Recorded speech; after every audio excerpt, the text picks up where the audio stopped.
Ann Curtis nagbalik na sa It's Showtime pero may iwasang nangyayari. Yan po yung ating bibigyan ng komento, reaction, opinion. Pero bago po tayo magpatuloy, nais ko lang po kayong imbitahan sa aking bagong channel na Bilis Balita sa mga gusto ng politics issue dyan.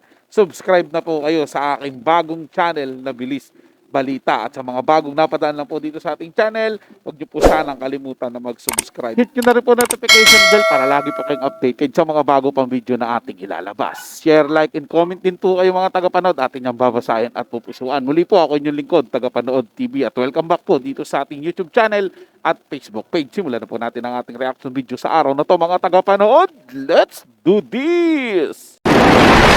Dininig na nga ang dasal ng madlang people.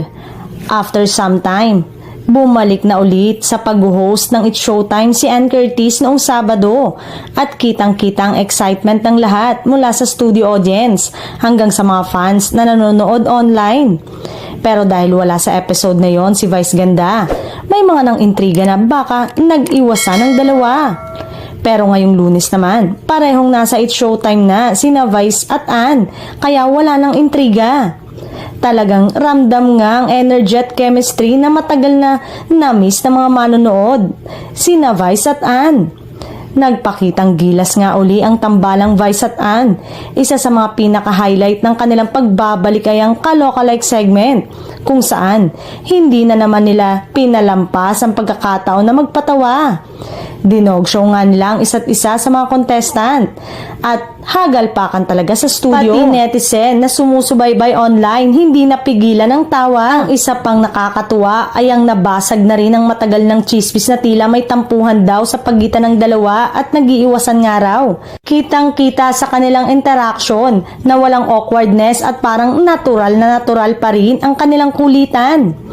Maraming fans ang nagkomento na nakakamiss talaga ang dynamic nilang dalawa. At ngayon ay bumalik ulit ang sigla ng show dahil sa presence nila. Nakakatawa pa nga, inasar si Ann ng netizen nung unang bumalik siya sa It's Showtime dahil bihira siyang mapanood. May mga nagbiro na guest lang daw siya at baka mawala na naman. Isang netizen pa nga ang nag-comment, "Thank you for guesting Miss Ann. Next month ulit."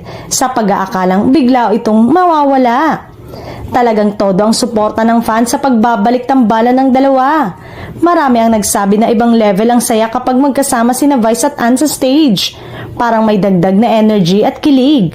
Masasabi nga natin na muling nabuhay ang It's Showtime nang bumalik ang tandem ni Vice at Ann. At walang duda, ang kanilang comeback ay isang malaking regalo para sa madlang people.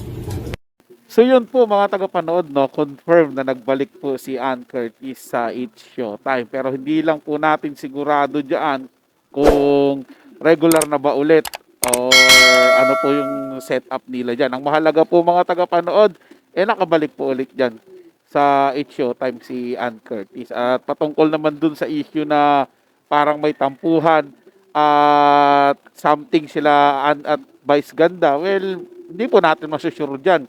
Kasi bilang professional na host dyan, kung mayroon man kayong samahan ng loob, hindi nyo po ipapakita dyan. So, kailangan okay kayong dalawa. Kaya, hindi po natin alam. Pero sa tingin po natin, natural balik normal po yung kanilang galawan sa It's Showtime. At makukumbinsi po tayo dyan. At parang wala naman po siguro talagang iwasan, samaan ng loob sa kanilang dalawa. Matalik po yung magkakaibigan. Matagal na po yan silang magkasama sa It's Showtime mga tagapanood. Kaya kung mga simpleng problema lang, simpleng tampuhan, I'm sure ano po yan kaagad nila, maayos po nila yan. At doon naman sa mga magtatanong dyan about sa isyong hiwalayan ni Ann Curtis at nung asawa niya, well, hindi ko po rin masasagot ng rekta yan mga tagapanood kasi sobrang dami po talaga naglalabasan ng mga balita. Well, nag-aantay lang po talaga tayo ng sila mismo yung umamin, di ba? Sila po mismo magpa-interview sa sarili nila about sa nangyari po sa kanilang mga buhay. So yun lang po mga tagapanood. Nagustuhan nyo po yung ating talakayan sa araw na to. At kung kayo bago lang po na napadaan dito sa ating channel, huwag nyo po sana kalimutan na mag-subscribe. Hit nyo na rin po notification bell para lagi po kayong updated sa mga bago pang video na ating ilalabas. Share, like, and comment din po kayo mga tagapanood. Ating babasahin at pupusuan. So hanggang sa muli po, ito yung Tagapanood TV. Komento at opinion lamang. Wala pong personalan. Paalam po at mabuhay po kayong lahat.